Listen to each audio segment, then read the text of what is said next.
সর্বশেষ পরিস্থিতি, আরো কিছু গাছ আছে, নারকেল গাছ আমরা পরে লাগাবো।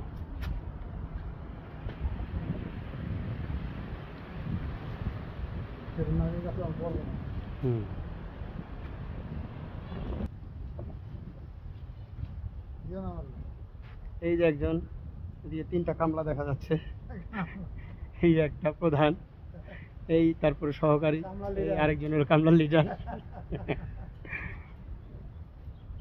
ঠিক আছে।